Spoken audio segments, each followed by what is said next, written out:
Doing the new, doing the innovative, doing the impossible is such a blast. That is, when you successfully translate your idea into a product or service.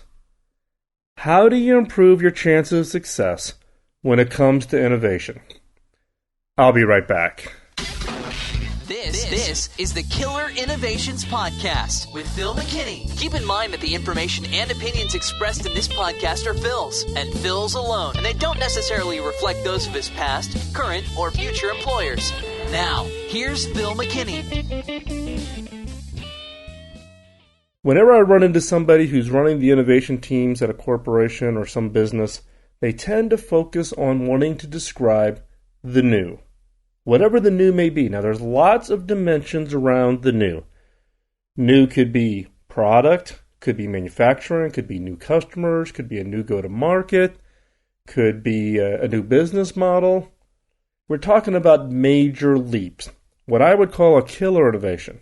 Now, a killer innovation is what I would describe as something that is fundamentally different that's in the market, and that is so radical from the standpoint that it creates a barrier to entry from your competitors to be able to duplicate what you're doing and something that is highly profitable. So it's not doing new just for the newness sake. It's not just focused on profitability, because you can do a lot of things just to drive short-term profitability, but it's really about bringing all of this together while at the same time delivering something that your competitors can't immediately copy. Now, as we would all admit, there's the list of really truly killer innovations is pretty darn small. Now, the challenge becomes is how do you describe what this new thing is, and how does it relate to your core business, adjacencies that you may be going after? How do you frame up the conversation so that people understand what's different between what you do today, the giant leap forward, and these interim steps, what I would refer to as adjacent innovations? Now, the way to think about this is a 2x2 grid. The horizontal axis is what I would refer to as product. And you can put it as product or service or business model. In this case, it goes from the currently what is today, what's available today, and then what's new. So existing and new. The vertical axis, in my case, for my business, I think about it as go-to-market. Channels, customers, distribution, supply chain. And again, it's existing and new. So if you think about this in a 2x2 grid, the lower left-hand corner is what I would call today's core business. An existing product with an existing go-to-market. Immediately to the right of that is what I would call an adjacency. A new product going into an existing go-to-market. The opposite corner, the upper left-hand corner of this 2x2 grid, it would be an existing product going into a new go-to-market. New customer, new supply chain, new distribution, whatever it is. The upper right-hand corner is what I would call new. New product with a new go-to-market. Now, you can change these around whichever works for your industry. This is the way I think about it day to day when I'm evaluating innovations that I invest in, innovations that I'm going to fund, support, go help the team put their story together, convince senior executives to support these programs by sitting down and taking all the ideas and saying, does it fit into core? Is it an adjacency? Or is it a fundamentally new? New being that thing that potentially could just be that breakout winner for the overall business. Now be careful. Many people would look at the adjacencies and say, they're not interesting. That's the easy stuff, low-hanging fruit, doesn't require anything special. Don't be fooled. Adjacencies are extremely attractive because one, they restrict the risk. They reduce the risk that you're going to face, meaning that you're going to keep one thing stable and you're only going to adjust one thing in order to try to break out and create new products, new services, new go-to-market, whatever. It focuses on really what the new thing is. If you change too many things, if everything is new, then how do you control your risk and such that you know that you're going to be successful? The other advantage of an adjacent innovation is leveraging the core. Whatever you're going to stay the same, whether it's going to be an existing customer and a new go-to-market, new marketing campaign, or is it an existing product, new go-to-market, or an existing go-to-market with a new product, whatever it is, keeping in your focus on what the one new thing is, keeping everything else stable. The other benefit from adjacencies is it allows you to scale faster, much faster, meaning to get the proof point of an innovation, rather than going out and doing everything new, scale it back, focus on the adjacencies, get the early traction, show the early win, and that allows management to have more confidence in the overall innovation programs that you're trying to drive. Now, to be successful, you've got to be realistic. The biggest challenge we run into is the fact that many people will try to group things as being existing, like existing go-to-market. The reality is that even if you're selling it to the same, let's say, retail chain, but it's a different part of the retailer, you got to go convince a different buyer, you got to put together a new incentive plan. That is new, okay? So the challenge here is that when people think about adjacencies and they try to think about how to de-risk and they say, oh, it's an existing customer. Well, is it really an existing customer, or it's an existing go-to-market? Is it really the same exact identical go-to-market, exact same parts and suppliers, same supply chain, same marketing campaign, the same way you advertise, the same way you do demand gen? If it isn't exactly the same, then you've got a new area, and you've got to be really brutally honest to make sure that you understand what the risk is that's going on with your overall program. Now, do you avoid the new? No. Going after new products into new go-to-markets or whatever the two axes you use, no. I'm not saying avoid it and everything just fall back to an adjacency. What I am going to point out, though, is what I would call the rules of two. Now, this is the biggest challenge that most people have when they have a fundamentally new area and they're out trying to convince people, and people just can't get comfortable with the investment. There's too many new things going on. So fundamentally new technology, it's a new customer, it's a new go-to-market strategy. It's a lot of newness going on. How do you de-risk the newness? Now, I know what you're going to ask yourself. So what you're saying is, Phil, let's avoid all the new things. No, I'm not saying that. What I am saying, though, is where most people run into the buzzsaw of management, of trying to convince people, whether it's management or venture capitalists or angel investors, or even you're convincing your spouse or friends and family that you've got this whacked out idea and it's going to make you the next billionaire. The buzzsaw that everybody runs into is the fact that there's too many new things on the table. It's a risky technology. It's a unproven customer segment that's willing to pay. It's a new kind of marketing campaign, and you're trying to boil this all up together to come up with the real killer idea. Over my many years of doing this, what has proven to be successful is what I call the rules of two. Now, what are the rules of two? The rules of two is if you really have that breakthrough new thing, break down the new into a step of adjacencies. So you don't have to make the giant leap from where the industry is today or your customer base or your business from today to the new. The new sets the target. What you need to do then is break down the new into a series of adjacencies. Maybe it's a new product. Maybe you take a little bit of a derivative of your new item, create a new product that you can sell to your existing customers. Or you need to go try out a new marketing campaign. So find one of your existing products that you can try with this new marketing campaign and work out the campaign and see how successful you can be.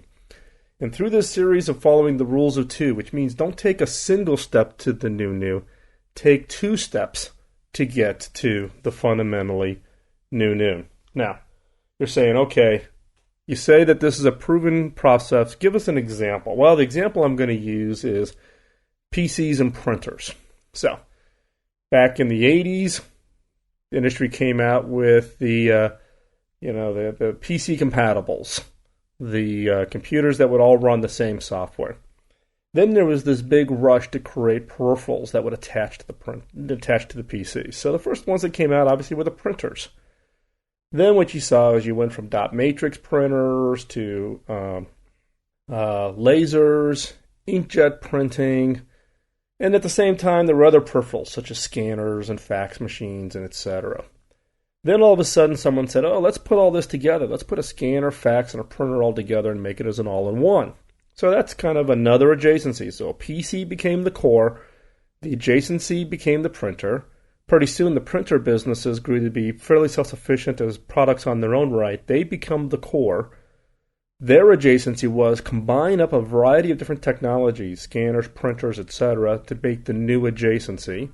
The all-in-one printers began to grow such that they literally became part of a core business. The next leap was the fact that many people saw all-in-one printers being used in small and medium-sized businesses, never hooked up to a PC, but basically using it as a low-cost copier. So if you had said, years ago that you want to go from a PC business into just being a copier company, it would have been crazy. But by taking the PC, creating a new product that you sold to the existing customers, so create a printer, sell it to the PC customers. Next is to take a variety of technologies to build a full-featured printer that added a huge amount of value in the standpoint of being able to scan and fax and print and create this all in one. Go off and combine those technologies. So a new product again to the existing customers. Now all of a sudden you've got, for all intents and purposes, a small business copier that many businesses buy. They just stand in their office, you slap your piece of paper down, you make your copies, etc. Now all of a sudden you're in the copier business. And through this process, it's not making the huge leap to become a copier company, it's through these steps of adjacencies. So the key here is understanding what's the new you're going after. Break it down into the adjacencies and use that to tell your story. It's the way to convince VCs, angel investors, even the spouse that's tired of hearing you spout off that you've got this absolute great idea on a product that's just absolutely going to be the winner. So again, if you have a new, your chance for success will go up significantly if you can identify the set of adjacencies. Now keep in mind that don't focus just on adjacencies that are just along one dimension. The best way to create a really breakthrough new that's going to be wildly successful is to create a series of adjacencies that do both, in my case, focusing on product adjacencies. The next step is then change the go-to-market adjacencies. And basically think of it as that you've got a very small box, and by using adjacencies, you're making the box bigger. You're trying more things on the product dimension. You're trying more things on, in my case, the go-to-market dimension. And therefore, you're expanding the box, meaning you can take even bigger leaps along new products, bigger leaps along the adjacencies. And as those products become successful or those go-to-markets become successful, they drift into the core, then you take your next adjacency step. And pretty soon, you find yourself into what was eventually the new target you were going after, and it sneaks up on everybody. Believe me, it's a heck of a strategy, and it does work. Now, why does it work? What is it that kind of breaks through the fog or the cloud that people get when you try to explain the fundamentally killer innovation that you just know is going to be that breakthrough in the product? Well, one is that management gets it. Management gets measured on success, and success in many cases is based on quarterly results. Now, those of us in the innovation space, we tend to wave our hand and get frustrated because it's like, oh, they got to get out beyond that quarterly thinking. They got to get longer term. They got to understand that these are investments. No, we in the innovation space have to be able to take our vision and compartmentalize it. So literally you're spoon feeding it, not from the standpoint of you think management doesn't get it, but you have to understand how they make their decisions and therefore how they're going to prioritize their overall investments. So management gets it. If you can show them near-term, short-term success by leveraging adjacencies, eventually getting to the new, meaning it's your job to hold the cards. What you're giving out to management is one card at a time to show them how they go from point A to point B without requiring a leap of faith. Give me, $1 billion in 5 years and I'll come back with something great. Show them the steps. The other is it reduces risk. Everybody's talking about innovation. Everybody wants to make the investment in innovation. The challenge today is the risk. It's a huge risk, given that there's no real easy way of giving some kind of certainty that the project that you're going to work on is going to generate, billions of dollars for your company, or it's going to make you independently wealthy, so therefore the spouse should allow you to quit your job and just focus on this. It's about managing the risks, and there's a risk-reward trade-off here. And the fact of the matter is that if you're in the innovation game, if this is your passion and your day-to-day activities, guess what? You're already comfortable with the risk quotient. Your job is to convince others to get comfortable with the risk quotient around your idea. So by doing this rules of two, working through a series of adjacencies before it lead up to you eventually making it to the new, this allows you to reduce and communicate the risk. Also, let's face it, those of us that are in this innovation space, we tend to be a little scatterbrained. We tend to be very high energy. We tend to be very passionate about the ideas that we're working on. And the one skill that we probably lack in, and that is our ability to focus. We're focusing on 10 minutes around software design. Then we're focusing on signing off on the advertising campaign. Then we're focusing on working with the web guys to make sure that everything looks nice and pretty. We feel like we got to run around and touch everything, and we're so excited, and we're going to make this thing happen. What the benefit of this rules of two is the fact is that you're keeping a certain component of your activities consistent with what you do today, and the only variable you're changing is the one thing that is new. Focus on the product, or focus on the go-to-market in my example. The reality is that by limiting the things that are different and new, it helps you focus on doing the right thing to ensure success. And again, the whole objective here is not to come up with great ideas. Ideas that never have an execution are a hobby. The passion needs to come from taking ideas and turning them into phenomenal, world-class, successful products and services that get out into customers' hands. And therefore, this rules of two really does work. Question you're probably asking is, well, isn't this just giving up and falling back on incremental innovations? No. Adjacencies isn't about doing incremental innovations, albeit incremental innovations are great and they are important. But in many cases, the incremental innovations are your tweaking existing products. When you think about an adjacency, it's not incremental innovation. It really is the fact that I'm innovating, but only in one portion of the entire value chain. I'm going to create an entirely new killer product, but I'm going to sell it to the existing customer. Or I'm going to take an existing product and I'm just going to focus on creating a killer new business model, a new support model, a new advertising campaign, and I'm going to innovate in that dimension. Adjacencies isn't about incremental innovation. It's about focused innovation, focus that allows you to be ultimately successful. The other question you're probably asking is, well, isn't this kind of being sneaky? You know what the new is, and you're basically breaking this down and kind of sneaking it through the process. No. You need to lay out the steps. People don't get excited about just one little dimension, one new product. Now, there's some people in your organization that might get really excited about a new product or a new service. But if you have the vision that goes from today through a series of adjacencies that, if successful, you invest in the next series of adjacencies that fundamentally moves the business into new.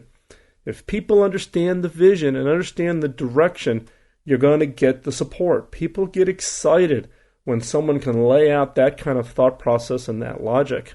Now, it's not easy. You may not know exactly which adjacencies you're going to go after next, but the key is lay it down, figure it out, spend some time, find that new that you just think is that ultimate breakthrough, follow the rules of two, break it down into a series of adjacencies that allow you to focus on the new area while taking advantage of the core business in some area, whether that be product or go-to-market, whatever dimensions you want to use.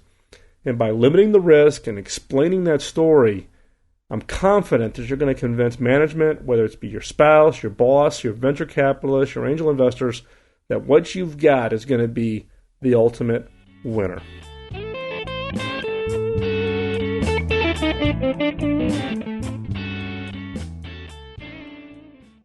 Thanks for listening to this week's podcast. I do apologize for how long it's taken between the podcast. I'm actually have just moved into a new space in my house and trying to get the office set up. So I'm actually recording in a new area. So I'm not quite sure how the audio quality is going to come out. So please let me know. Also, feel free to send me any feedback, comments, questions, anything else you'd like to share with me. Go ahead and email it to podcast@killerinnovations.com. Also, while you're at it, why don't you forward a link to this podcast to your friends and business contacts? Pay it forward. For those of you who are regular listeners of the podcast, you know the motivation for me to do these podcasts is a process of paying it forward. Early in my career, I received some phenomenal mentoring by Bob Davis and others right out of college. When I asked them how do I pay them back for the amount of time and the investment they made in my early career to get me established on the right path, all they asked was that I pay it forward later in my career. So this podcast is my way to pay it forward, and all I ask is that you pay it forward. Visit the site, killerinnovations.com, and participate in the feedback and the comments. Post your comments, post your feedback to the podcast, whether it's this one or any of the previous ones. There's now coming up on more than 100 shows now out on the site. You can go back and search. You can listen to previous ones. You can download the entire catalog. If you want to sit there and listen to, something in the neighborhood of now 50 or 60 hours of my voice rambling along. And hopefully you do find these beneficial. I know a number of you have continued to send me feedback and comments and letters of encouragement, and that all is a big help in keeping the motivation up to continue to put out the podcast. Also, feel free to link in with me on LinkedIn or join over on Facebook. It's podcast@killerinnovations.com. Please let me know that you're a listener to the podcast, because I get lots of invites. And unless I know you or I know that you're a listener to the podcast, I typically will reject them. Also, there are Killer Innovation groups now fully operational. We've got a fairly large group over at LinkedIn, a little bit of a smaller group over on Facebook. Feel free to join the groups, post your questions. A lot of really great people in the innovation community worldwide is now participating. So you can get a lot of feedback on ideas or processes or management challenges you're having around how do you manage innovation. So participate in the community, not only submit your questions, but also jump in and help others in the community in providing them feedback or thoughts or solutions to specific problems that you've been able to address day to day within your own passion for innovation. Thanks again for listening. I do appreciate you taking the time out of your busy schedule to listen to the podcast. Hopefully you find this beneficial. Drop me a note. Let me know how you're doing. And stay close to the website. I'll be posting new events and speeches that I'll be giving, and hopefully I'll be able to meet with you face-to-face. Thanks again. Bye-bye.